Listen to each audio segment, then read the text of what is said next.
In the sweltering summer of 1995, a profound silence fell upon a quiet street in San Mateo.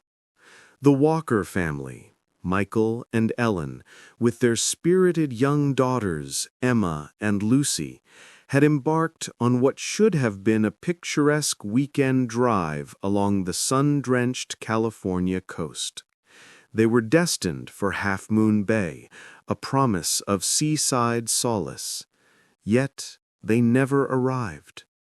Their silver Chevy Lumina, a rented vessel of innocent anticipation, was last glimpsed, swallowed by a swirling, impenetrable fog. It crept from the Pacific, embracing a jagged ridge outside Daly City, a place where ancient forests clawed at the ocean's edge. Hours later, the road was starkly, unsettlingly empty. Their trail, once so clear, had dissolved without a whisper.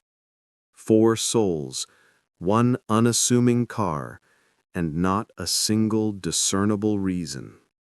How does an entire family simply vanish in the clear light of day on a road intimately known to so many?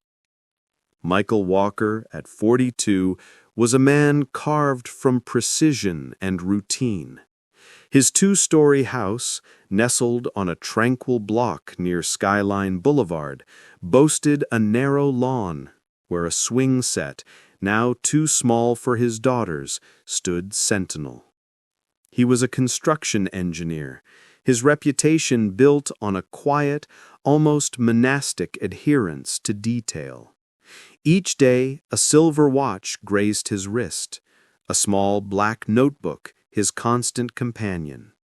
Within its pages, every task, from urgent work calls to the precise departure time for family dinners, was meticulously logged. Order was his comfort, his shield against the chaos of the world. He believed, with unwavering conviction, that structure begot only good. Ellen, his wife, a gentle 39-year-old grade school teacher, echoed his methodical nature, though tempered by a profound warmth. Her soft voice was a melody, her hair perpetually held back by the same blue ribbon she'd worn since her college days. She collected Polaroid photographs, each memory carefully labeled in her elegant hand. Emma, first day of summer. Lucy, catching waves. Their home vibrated with the delicate symphony of ordinary family life.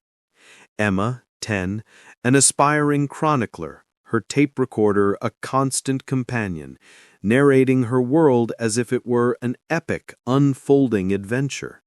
Lucy, 7, a shadow to her older sister, moved through life with a quiet grace.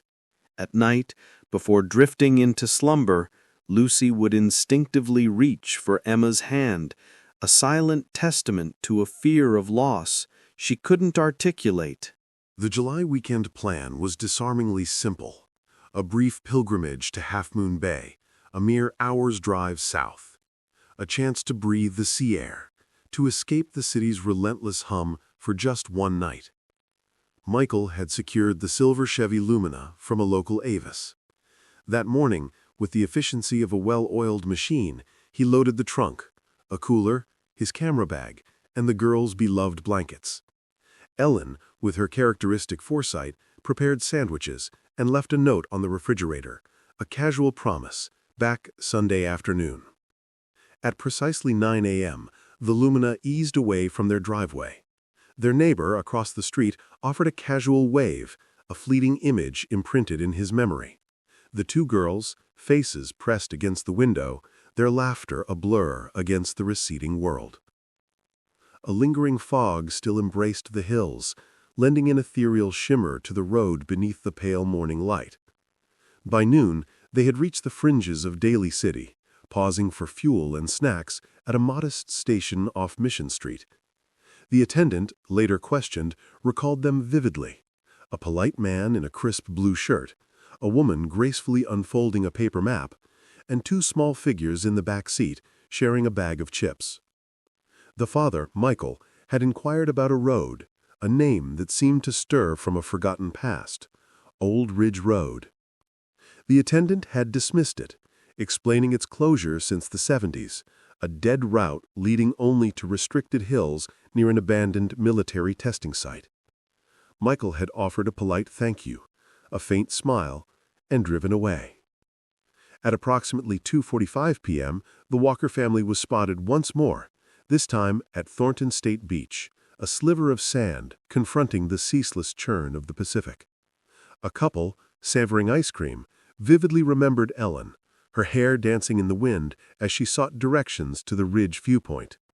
They also noted the older girl, Emma, clutching her small cassette recorder, and Lucy, her tiny hand gripping a stuffed rabbit, one ear conspicuously torn. This poignant image would later become the haunting face of every missing person poster across the Bay Area. From that point, their trail dissolved. The room reserved under Michael's name at the Half Moon Bay Hotel remained undisturbed, the bed meticulously made, the key still awaiting retrieval at the front desk. By nightfall, an unsettling disquiet began to gnaw at the motel clerk. The following morning, his calls to the Walker home met only with silence. By noon, he contacted the San Mateo Sheriff's Office. Deputies dispatched to the Walker residence found a house suspended in time. Uncollected mail, a hallway light left burning, breakfast dishes gleaming in the sink. Nothing suggested a departure beyond a fleeting weekend. No signs of struggle, no missing valuables, no farewell notes, only the profound, expectant silence of a home awaiting its returnees. The search commenced that very evening. Patrol cars scoured the highway between Daly City and Half Moon Bay, their beams piercing the encroaching darkness. Helicopters, like desperate mechanical birds, swept the coastline for any trace of wreckage. Volunteers, their faces etched with grim determination, combed the winding trails of San Bruno Ridge, where the fog rolled like slow, heavy smoke through the ancient trees. But there was nothing. No tire tracks, no shattered glass, no glint of metal. By the first night's end, the case had already begun its inexorable drift into the abyss of uncertainty. The Walkers had vanished, utterly, somewhere along a 30-mile stretch of highway, in broad daylight, leaving not a single mark. Reporters from San Francisco descended, eager to cover what they dubbed the disappearing family of Daly City. Locals congregated at the diner near Skyline Boulevard, their whispers weaving a tapestry of theories. Maybe an accident. Perhaps they took a wrong turn. No one dared utter the word missing aloud, as if to acknowledge it would be to surrender to the incomprehensible. The next day, the investigation widened. Detectives meticulously checked hospitals, rental agencies, and highway patrol logs. There was no record of the Chevy being towed, no report of it stolen. Its license plate remained an enigma, never surfacing on any camera along the winding coastal road. It was as if the family had driven into the fog and simply ceased to exist on the other side. For days, the motel room in Half Moon Bay remained untouched, its reservations stubbornly active in the system. Ellen's sister Margaret called daily, her increasingly desperate messages accumulating in the sheriff's voicemail. Each began with the same heart-wrenching plea, "Please tell me you found something." None were ever met with good news. Neighbors, in a silent ritual of grief, placed flowers on the Walkers' front porch, a poignant tribute to a family no one could believe had simply evaporated. The carport remained empty, the swing set in the yard motionless, a stark monument to absence. In the official report, the final entry for that first week consisted of a single chilling line typed by the lead investigator. No evidence of foul play, no recovery. Missing persons, 4. And with that, the first chapter of the file closed. A family of 4, an ordinary Saturday, and a road that led directly into the heart of the mist. From that day forward, they were never seen again. By the morning of July 9, 1995, the disappearance of the Walker family had transcended a mere mist reservation. What had begun as a routine welfare check by a diligent hotel clerk had escalated into a full-scale investigation spanning 2 counties. The San Mateo County Sheriff's Office spearheaded the effort, soon joined by California Highway Patrol and Coast Guard air units. Their official statement was terse, offering little comfort. A family of 4 traveling from Daly City to Half Moon Bay has not been seen since Saturday afternoon. Their vehicle, a silver Chevy Lumina, remains unaccounted for. Initially, the case was handled as a possible car accident along the treacherous coastal cliffs. That particular stretch of Highway 1 was notorious for its blind turns and unforgiving soft shoulders. Many assumed that tire marks, a splintered guardrail, or some definitive evidence of impact would eventually be found. However, when search teams meticulously swept the coastline from Thornton State Beach down to Devil's Slide, they discovered nothing. No debris, no skid marks, no indication that a car had plunged into the churning abyss below. The tide was low. Had a vehicle submerged, at least a trace of oil or rubber would have risen to the surface. The sea, however, remained profoundly unbroken. By noon, sheriff's deputies expanded their search inland, painstakingly mapping every conceivable detour between Daly City and Half Moon Bay. Among these was Old Ridge Road, the very name Michael Walker had mentioned to the gas station attendant.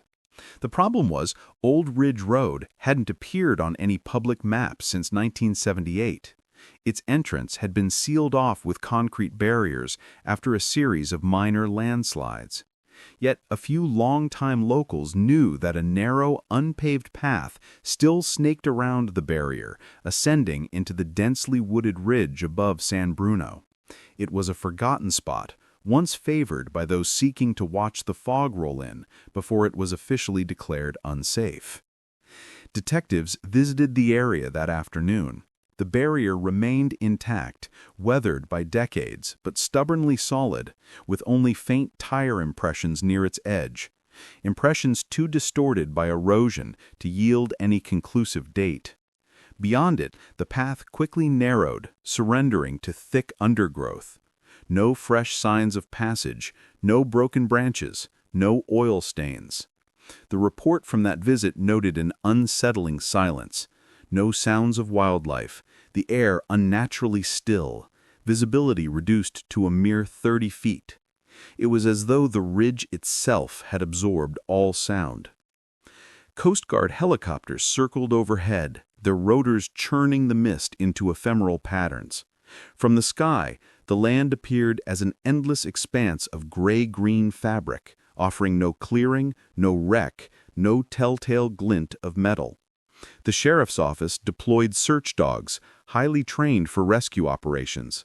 Yet the animals grew agitated and uneasy near the ridge, refusing to follow any fixed scent.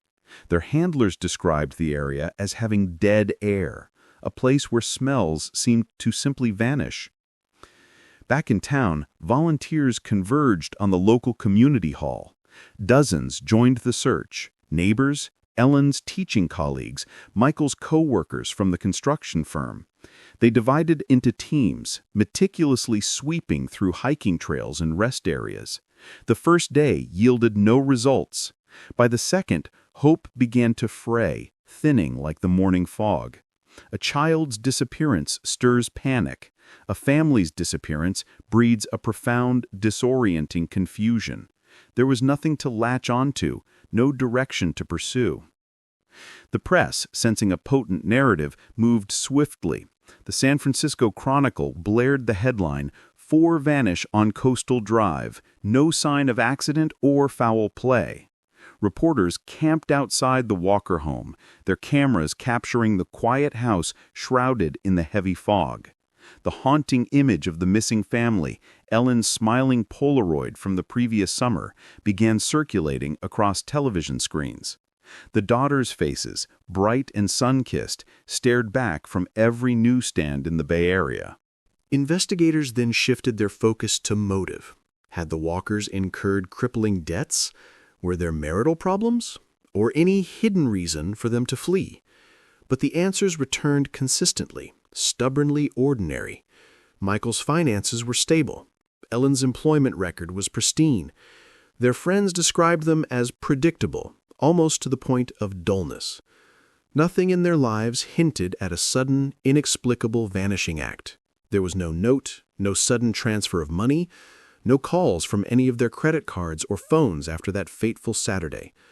The family had simply evaporated between 2 points less than 30 miles apart.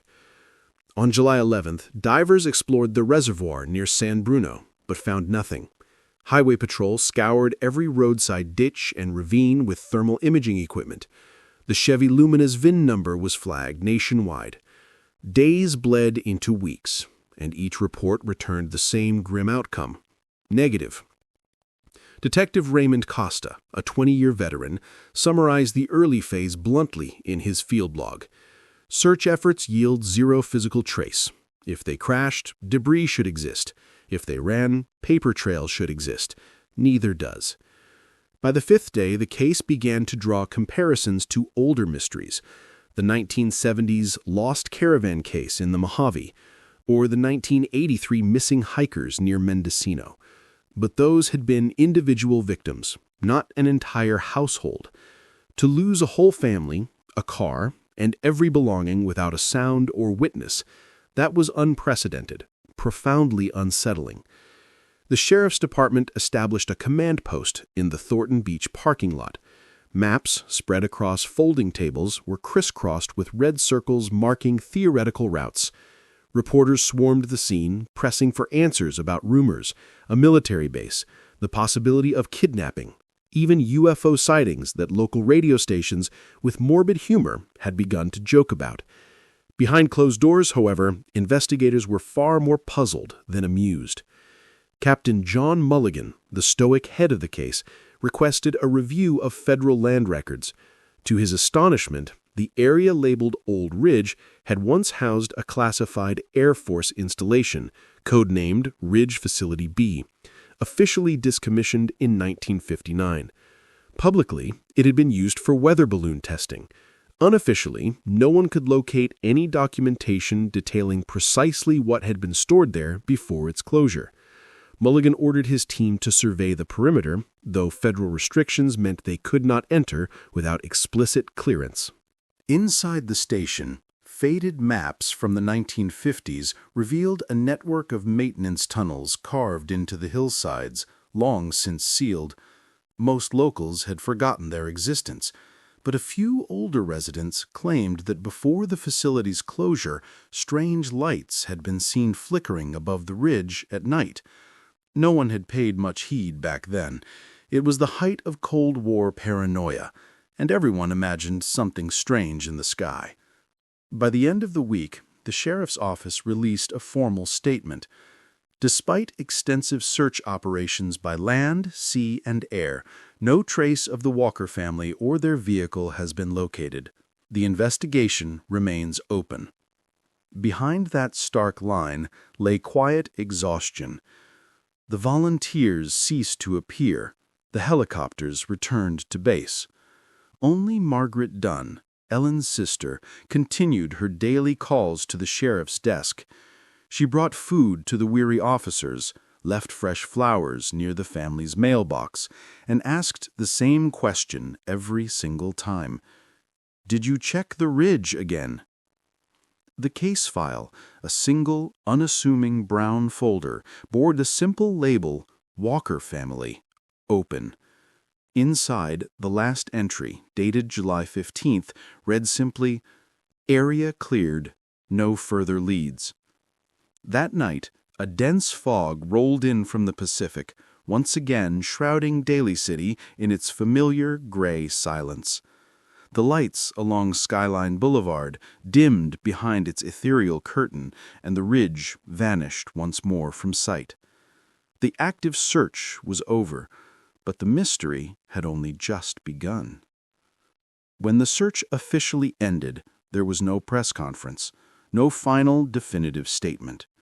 Only a quiet paragraph, almost an afterthought, buried deep within the back pages of the San Francisco Examiner.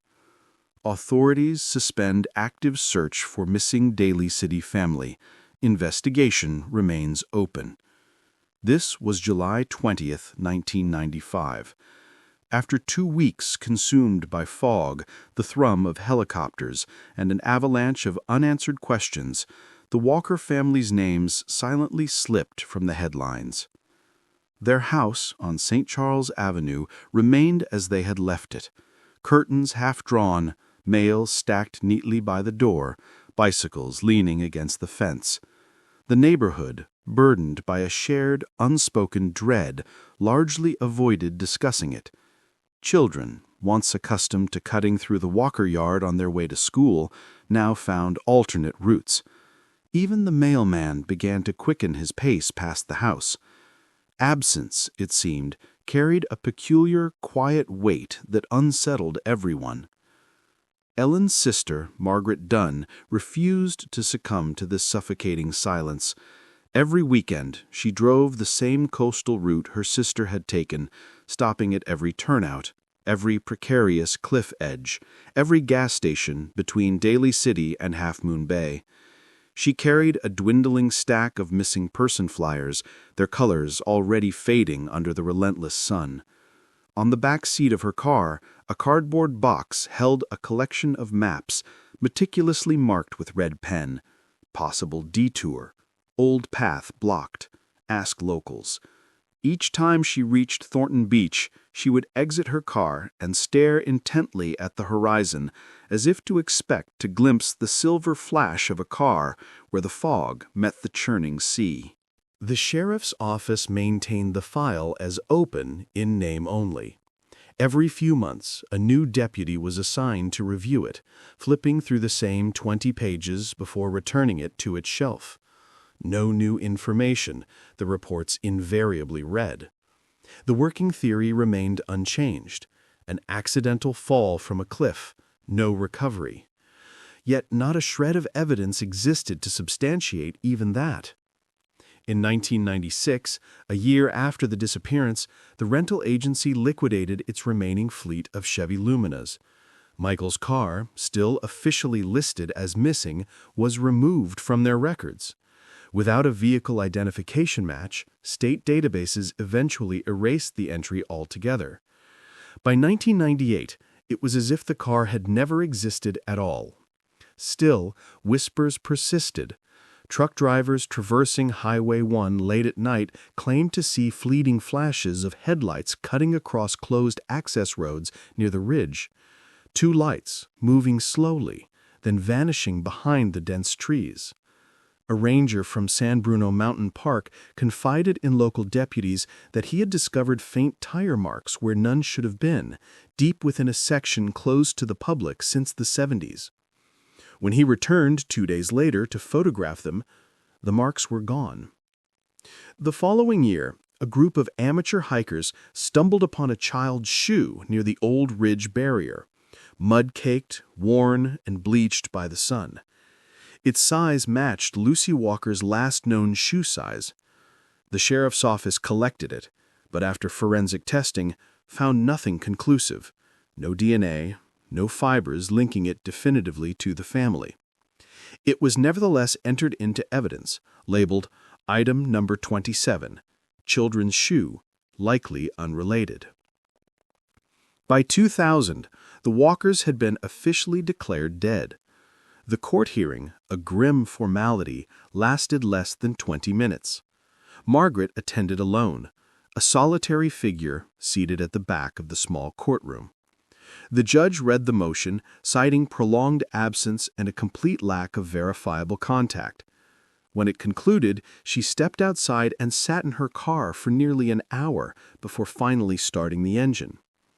That same year, a local journalist named David Ruiz revisited the story for a feature on unsolved disappearances.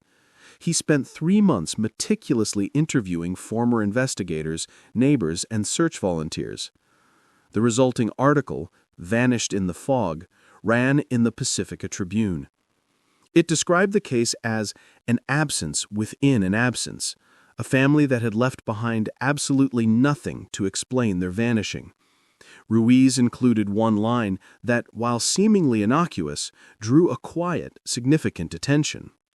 Old Ridge Road, closed since 1978, was originally constructed to service a Cold War weather facility. Access to the site remains restricted by federal jurisdiction. That mention reignited local rumors.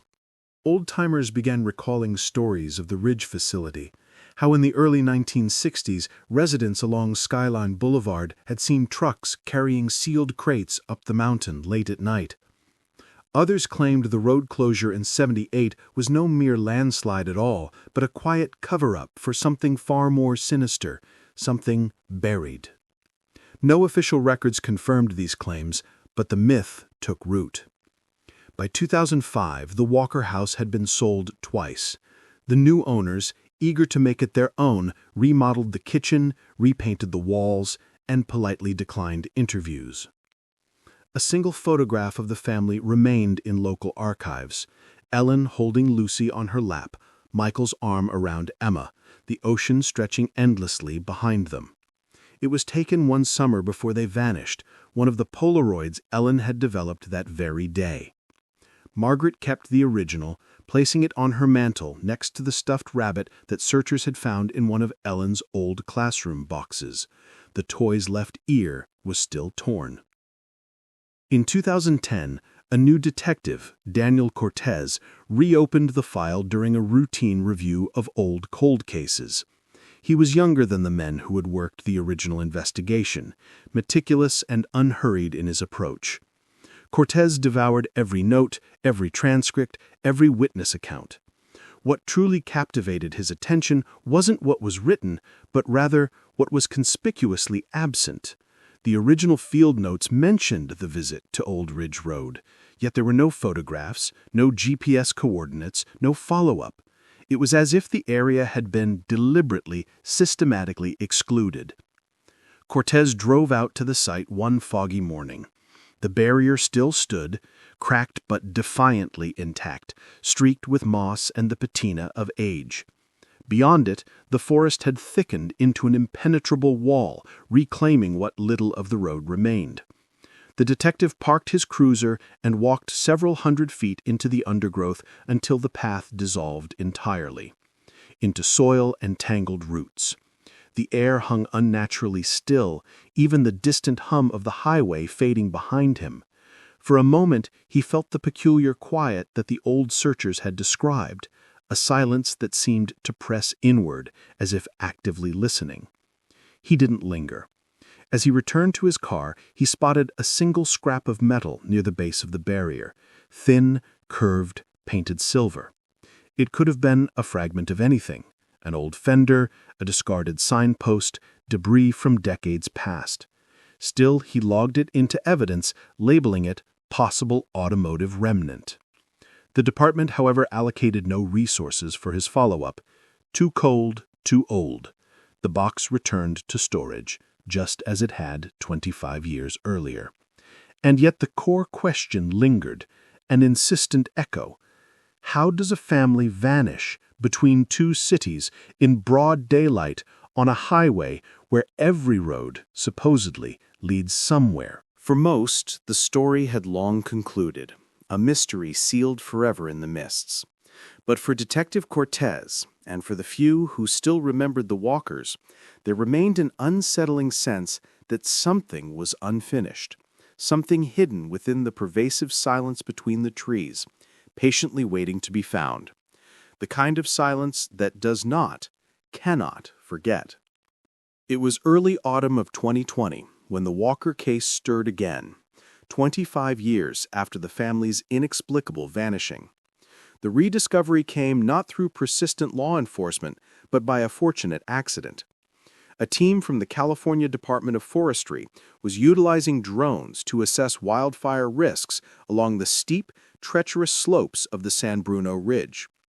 This area had been off-limits to the public for decades, too steep, too densely tangled with old-growth forest. Around midday, one of the drone operators noticed something unusual on his live feed, a distinct metallic glint beneath a thick layer of brush. Initially, he presumed it was a fragment of an old water tank or discarded machinery. But as he zoomed in, the outline became clearer. Undeniably the roof of a vehicle, buried, overturned, and relentlessly consumed by anaconda-like vines. Coordinates were immediately logged, and local deputies were dispatched to inspect the site. Reaching it on foot proved almost impossible. The hillside plunged abruptly into a narrow ravine, where trees grew at impossible angles, their gnarled roots exposed like ribs. Officers had to hack their way through impenetrable bramble with chainsaws and ropes to descend. At the bottom, lying on its roof, half swallowed by the earth, was a car, the skeletal remains of a silver Chevy Lumina. The paint was almost entirely gone, the frame rusted through in countless places. A robust tree had grown directly through the rear window, effectively splitting the car's trunk in two. Yet when they meticulously scraped away the thick layers of mud and moss, the license plate numbers revealed themselves, matching precisely those listed in the 1995 missing person report. 25 years of haunting silence ended with a single, irrefutable confirmation. The Walker family's car had been found. News spread like wildfire. The sheriff's office immediately reopened the cold case, and Detective Daniel Cortez, now promoted and nearing retirement, was placed in charge. He arrived at the site the following morning, a silent observer as forensic teams, clad in stark white suits, meticulously combed the area. The air was cold, heavy with the metallic scent of rain-soaked rust. Cortez stood utterly still, listening to the low, rhythmic hum of generators powering the floodlights, and felt the immense weight of years pressing close once more. Inside the vehicle, time had etched its indelible mark. The seats were shredded, their stuffing long since turned to dust. Moss crept, carpet-like, across the dashboard. But amidst the pervasive decay, certain objects had miraculously endured. A Polaroid camera, its plastic casing cracked but still recognizable, lay nestled beneath the passenger seat. In the back, buried beneath a layer of compacted soil, officers discovered an old paper road map, folded open and streaked with red ink. A crude hand-drawn line ran from Daly City to a point deep within the ridge, ending abruptly near what appeared to be an unmarked trail. The ink had bled with time, but the mark was unmistakable. Cortez carefully photographed the map. It matched no current road network. When analysts painstakingly compared it to pre-1970 survey maps, they uncovered something deeply unsettling. The red line terminated precisely where Ridge Facility B, the old military weather installation, had once been located. Officially, the tunnels there had been sealed in 1959. Unofficially, no one truly knew how deep they went. Then came the audio. In the rear footwell, encased in thick mud, one of the technicians found a cassette recorder, the kind children had carried in the 90s. It was water-damaged, but remarkably intact. The team carefully dried it, replaced the batteries, and transferred the tape for analysis. Most of it was simply static, the mournful hiss of degraded magnetic film. But after several agonizing seconds, a faint voice emerged, high-pitched, shaky, unmistakably that of a child. "Dad, run!" The words were startlingly clear, followed by a burst of violent distortion. Then silence. Forensic audio experts confirmed the voice belonged to a young girl, estimated to be between 7 and 10 years old. There was no discernible background noise, no engine sound, no wind, just the raw, desperate voice and the static. When the tape was played in the conference room that evening, no one spoke for several long moments after it concluded. Cortez leaned back in his chair, his pen resting against his notebook. "It's not an accident," he finally stated, his voice low and steady. "They were running from something." Evidence markers soon peppered the ravine. Near the car's front door, technicians discovered deep scratch marks etched into the inner panel, parallel grooves as if someone had clawed frantically at the metal from inside. On the trunk lid, similar, desperate marks appeared. It was impossible to precisely date them, but the pattern was undeniably human and desperate. Forensic pathologists meticulously searched for human remains, but found none. No bones, no clothing fibers, nothing organic save for the surrounding vegetation. Rain and erosion had likely washed away most of the soil, and the steep incline had probably carried away anything left outside the car decades earlier. What most perplexed investigators was the car's final resting place. The ravine had no direct connection to any current or historic road. The slope above showed no signs of collapse or tire drag. For the Lumina to have reached that precise spot, it would have required a deliberate drive off an unmarked service path that no longer existed on any official record. Cortez requested old satellite imagery from the Geological Survey archives. A composite photo from 1993 revealed a faint dirt trail curving directly into that same area. By 1996, in the next available image, it was gone, swallowed whole by aggressive vegetation. When the trail's coordinates were overlaid with Cold War infrastructure maps, the path led unequivocally toward the former Ridge Facility B. That discovery irrevocably altered the case overnight. What had long been dismissed as an ordinary disappearance now began to resemble something else entirely. Something concealed, something deliberately hidden. Federal agencies were contacted for assistance, but none claimed jurisdiction. When asked for historical records of Ridge Facility B, both the Air Force and the Department of Defense replied with the same chilling assertion. All files relating to it had been officially destroyed in 1972. In subsequent interviews, several longtime residents of Daly City recalled hearing trucks on the ridge late at night during the mid-1990s, decades after the base had supposedly closed.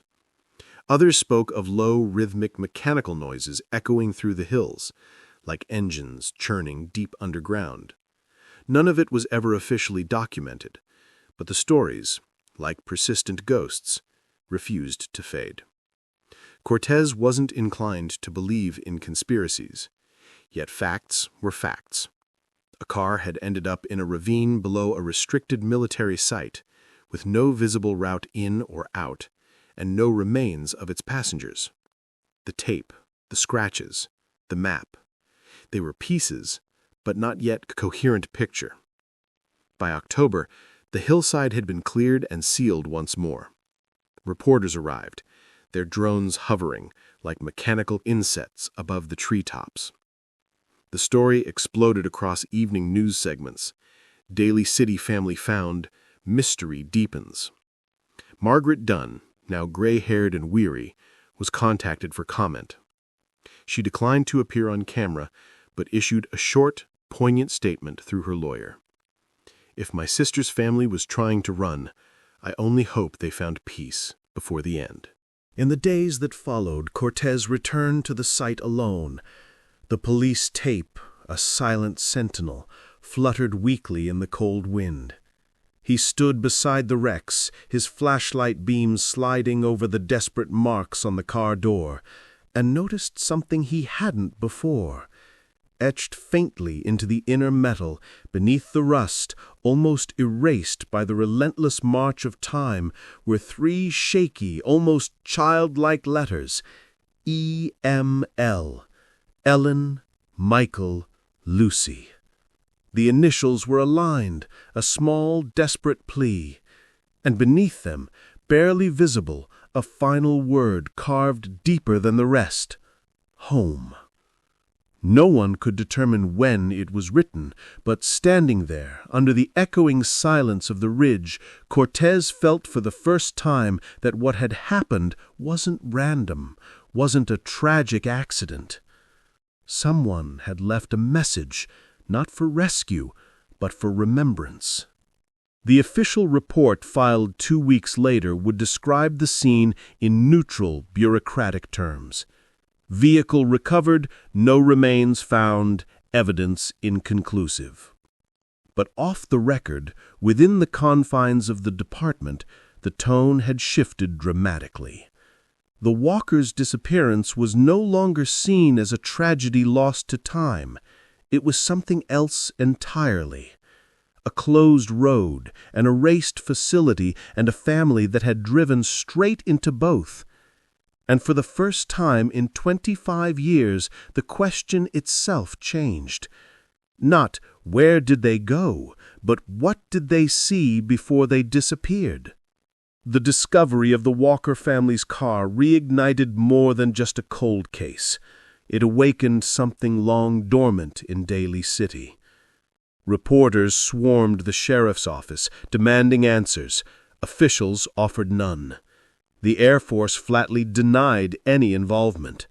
The Department of Defense reiterated its earlier unyielding statement.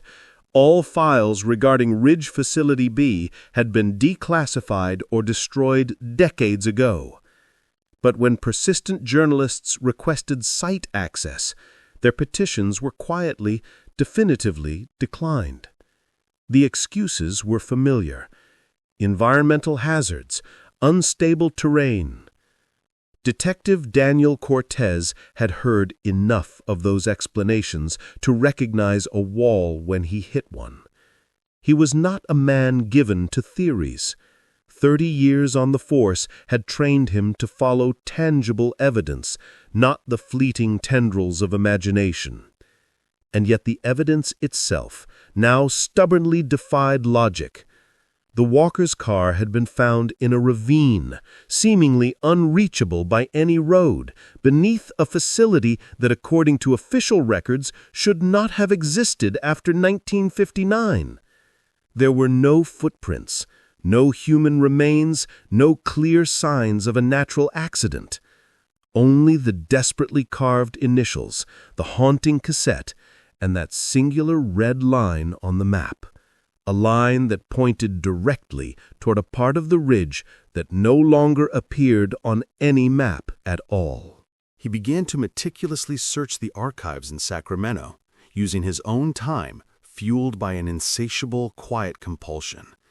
Many Cold War projects had been cloaked under harmless, innocuous names: meteorological stations, seismic sensors, communication posts. In chilling reality, they had often been clandestine cover operations for weapons testing or underground storage. Through an old contact at the Geological Survey, Cortez managed to obtain a critical aerial survey from 1955.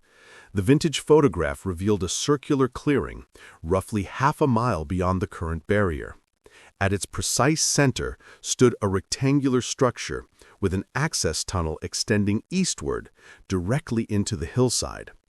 The entire complex was ominously labeled with a single designation: RFB, Restricted Zone. The next day, Cortez drove there himself. He left his cruiser by the barrier and hiked the old, overgrown trail, guided by a portable GPS. The climb was steep, choked with aggressive blackberry vines and thick, cloying fog. After half an hour of arduous ascent, the faint outline of a flattened clearing began to emerge through the dense trees. The soil was uneven, scattered with fragments of rusted piping and broken concrete slabs. Then, at the northern edge, he found it, the gaping mouth of a tunnel, sealed with a massive slab of reinforced concrete. Across its weathered surface, faded by decades of relentless rain, were the faint, chilling remnants of a painted warning: U.S. property, entry prohibited. The tunnel itself was narrow, perhaps 8 feet high, framed in corroded steel. Someone had long ago welded the seal shut. Cortez ran his gloved hand over the cold metal. Beneath the rust, he could feel faint indentations, perhaps names or letters scratched by tools before the concrete had fully hardened. He photographed everything, meticulously recording coordinates, then turned to leave. As he did, he noticed something else: a patch of ground nearby where the soil looked subtly disturbed, sunken inward, as if by gradual, patient erosion. A few pieces of what appeared to be ceramic tile poked through the surface. He marked the spot and returned to his car. 2 days later, a geotechnical team was dispatched to survey the site. The area had been officially classified as federal property since the 1950s, but jurisdiction had technically lapsed after the facility's closure. Technically, no one truly owned it. The team employed ground-penetrating radar, scanning beneath the surface near the sealed tunnel. The results were fragmented, but chilling. There was a hollow chamber roughly 20 meters below ground, stretching in a distinct line toward the east. Inside, the scanner picked up numerous metallic anomalies, large, rectangular shapes, possibly machinery or storage containers. But the images also revealed something far more irregular: small, scattered masses the size of human bodies. Accessing the chamber would require heavy excavation, and the hillside was dangerously unstable. Permission to dig would undoubtedly take months. Cortez submitted his request anyway. While waiting, he revisited the cassette tape, the single surviving voice of the case. Audio specialists painstakingly enhanced the file, attempting to remove as much noise and distortion as possible.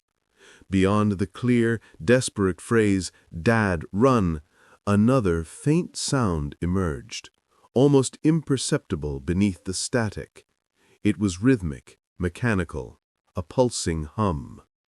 When filtered and amplified, it strikingly resembled the frequency pattern of an old electric generator. The sound was consistent with 1950s military power units, the kind typically used in underground installations. If the tape had been recorded inside the car, that distinct hum should not exist. The Walker's Lumina used a gasoline engine. It produced no such electrical frequency. The implication was unnerving. At the precise moment of the recording, the car may have been near or even directly above an active power source. By late November, the excavation request was formally denied. The official statement cited environmental risk and lack of probable cause. Cortez wasn't surprised. When he pressed further, the regional director advised him with a chilling undertone to let the past stay buried. But others were less willing to move on. A local podcast that covered unsolved cases, Pacific Shadows, aired a 2-part special on the Walker's disappearance. The hosts meticulously retraced their route, visited the ridge, and even spoke with former military contractors. One interviewee, whose name was withheld, claimed that Ridge Facility B had been used in the 1950s for biological resilience experiments, testing the survival of personnel and equipment in isolated, sealed environments. The project, he asserted, was abandoned after a containment failure. "They buried it," the man had said, his voice hushed. "Not just the facility. Everything inside." That statement never made it to air. Within a week, the episode was pulled from all streaming platforms after a legal notice citing national security sensitivity. Cortez managed to read the transcript before it vanished completely. The description matched the hollow chamber beneath the ridge almost perfectly. He spent Christmas that year at home, but sleep came fitfully. He dreamed of thick fog moving through empty, echoing hallways, of distant, unsettling noises rumbling from deep beneath the earth. When he returned to work in January, the sheriff's office had reassigned him to administrative duty. The Walker case was formally archived again, labeled unresolved, no further action. Still, he drove up to the ridge one final time. The fog was as thick as always, rolling slow and ponderous through the towering pines. At the sealed tunnel, he stood in profound silence, listening. For a fleeting moment, through the pervasive stillness, he thought he heard it. That faint, pulsing hum, the same rhythmic sound from the tape, rising and fading beneath the soil like a labored breath. He placed his hand on the cold concrete wall, tracing the cracks, and whispered the words etched inside the walker's car. Home. Later that evening, he filed his final note in the case file. It contained no theories, no definitive conclusions, only a single haunting paragraph. The evidence suggests the walkers reached Ridge Facility B. Whether by accident or intent, they entered an area no longer under human jurisdiction. The nature of what remains beneath the ridge is unknown. Recommend future survey only under controlled conditions. The file closed there. Officially, the Walker family had been found. Unofficially, they had only been found to be missing once more. This time, not from the world above, but from whatever had been left breathing quietly beneath the ground. And somewhere in Daly City, when the wind swept through the ridge at night, residents swore they could still hear a faint echo, distant and rhythmic, like a generator that had never truly stopped running. By the spring of 2021, the story of the Walker family had once again receded from the clamor of headlines, reduced to a faint, unsettling whisper in the town's collective memory. Daly City moved on, as all towns eventually do, their daily rhythms absorbing the shock. But somewhere, between its quiet neighborhoods and the fog-wrapped ridge, the persistent question of what truly befell the Walkers continued to hum beneath the surface, like an engine refusing to die. Detective Daniel Cortez had retired by then, a man of quiet routines. He lived alone in a modest house near Pacifica, overlooking the same majestic cliffs where the Pacific Ocean crashed endlessly below. Neighbors knew him as polite but distant, a man who still meticulously ironed his shirts every morning and filled notebooks with thoughts no one else would ever read. He told them he was working on a book about unsolved cases, though the manuscript, if it truly existed, never left his desk. The official record still clung to 3 theories, a fragile structure of logic built over the yawning cracks of uncertainty. The first was the simplest, the most palatable. An accident. Fog, a missed turn, a car sliding irrevocably from the road. But the precise location of the discovery made that impossible. The Lumina had come to rest on stable ground, its final position too deliberate, too inexplicable for mere chance. The second theory suggested something far darker, perhaps a murder-suicide or an intentional disappearance orchestrated by the father. Yet there were no discernible signs of despair in the Walkers' lives. No crippling debts, no hidden turmoil, only the poignant traces of an ordinary family. Breakfast left half prepared, vacation bags still in the hallway, a life simply paused, not ended by internal strife. The third theory, the one no department memo would ever dare to put in writing, was the one Cortez could not, would not ignore. It implied an intrusion, an outside force that had deliberately steered them off their familiar route and into forbidden land, something, human or otherwise, that had waited patiently behind the shroud of fog. Even after the case was officially shut again, disquieting stories continued to surface from the ridge. A retired forestry worker swore he had seen unmarked trucks moving near the sealed facility weeks before the car was even found.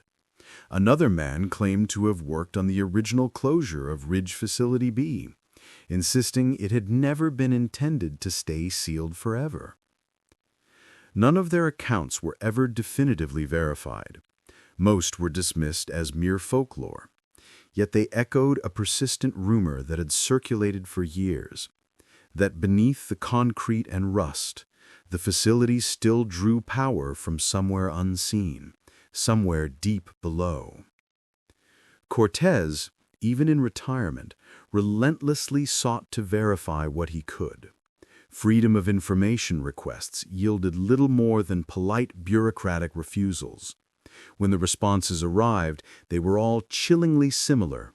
No records exist. But once, Among the returned envelopes, he found something profoundly different. A single photocopied page bearing no sender address, only the stark heading, Project Orpheus, restricted. He never spoke of it publicly, but friends later claimed he kept the page folded in his wallet until the day he died. Meanwhile, Margaret Dunn, Ellen Walker's sister, continued to hold a small annual vigil every July 7th. The crowd had thinned considerably over the years, a testament to time's relentless erosion of memory, but she never missed one. Her voice, though faint with age, still carried across the park as she read her annual unwavering message. If they are gone, let them rest. If they are not, let them find their way home. Each year she brought a small Polaroid photo, the last picture Ellen had sent her, taken at a gas station just before the fateful trip, and pinned it to the weathered wooden post where the candles burned, their flames flickering in the twilight. In 2022, a young researcher from UC Berkeley published a study on cold cases connected to decommissioned government sites in California. The Walker file was the unsettling centerpiece. Her conclusion was cautious, yet profoundly telling. This case marks the intersection of human error, institutional secrecy, and silence. Where all three meet, the truth becomes untraceable. Around the same time, an independent journalist named Ava Monroe launched a podcast called Lost Under the Fog, which quickly garnered attention for its calm, methodical tone. Her 5th episode focused entirely on the Walkers. She replayed the haunting cassette recording of the child's voice and brought in audio experts to analyze the faint background hum. The results were unexpected, shattering previous assumptions. The sound was not mechanical. It was not from a car engine or a generator. It matched low-frequency seismic readings, vibrations originating deep underground, patterns identical to those recorded around the ridge during small, natural tremors. Whatever the Walkers had recorded that night, it wasn't man-made. It was something moving beneath the very earth itself. The episode went viral, captivating audiences for 2 days before abruptly disappearing from every major platform.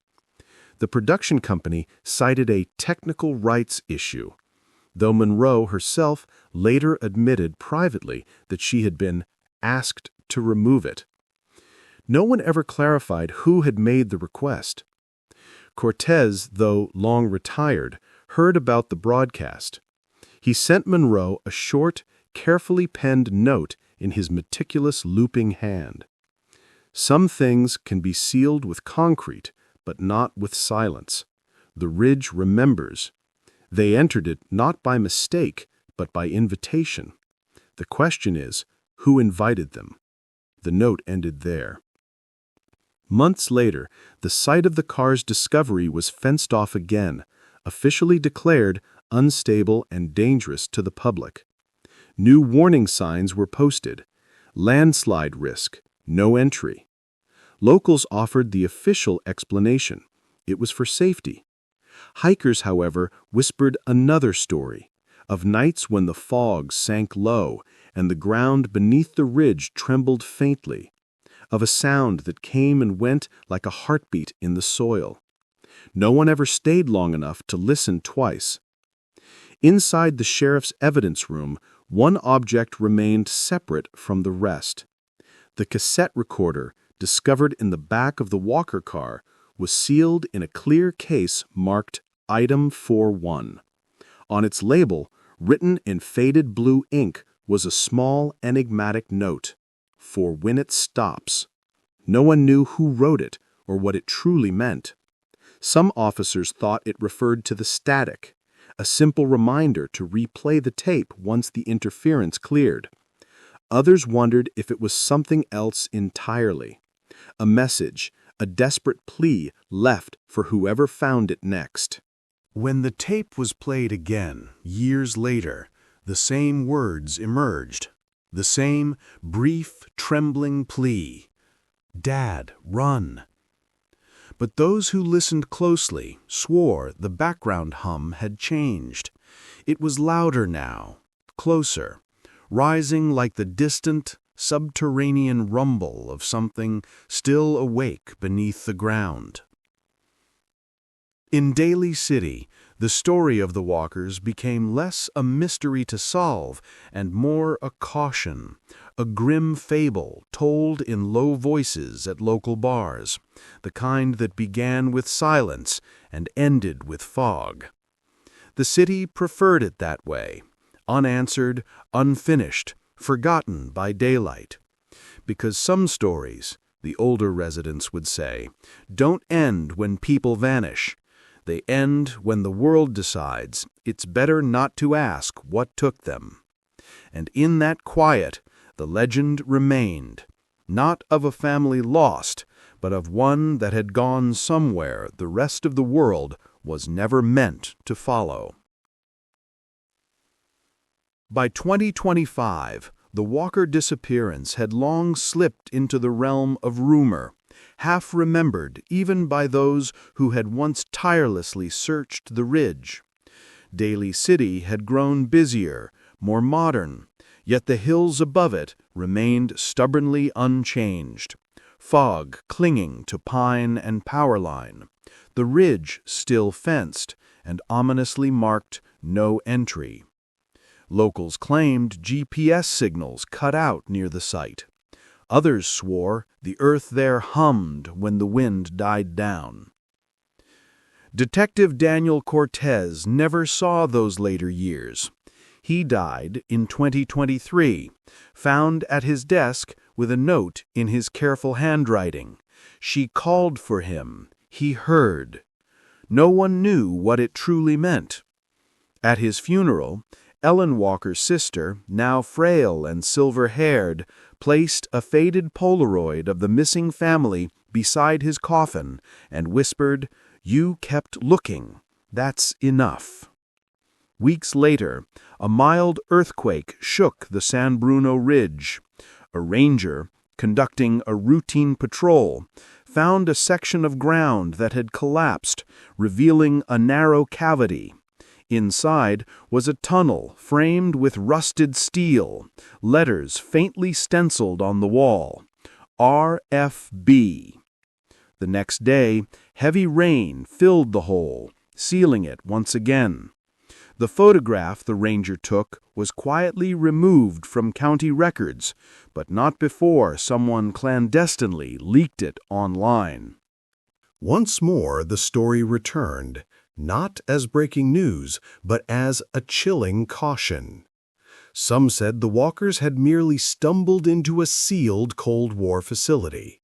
Others believed something far older lay beneath the ridge, something primordial that could draw people in and never release them. No one dared to go near the place anymore. Each July, Margaret Dunn still lit 4 candles on her porch and played the old cassette one last time.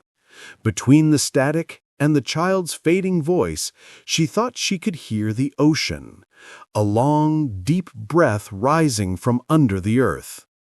30 years had passed, but in Daly City, the fog still rolled heavy over the hills, and on quiet nights, those who lived nearby claimed they sometimes heard it, a faint hum, then a girl's voice, soft but urgent, carried by the wind.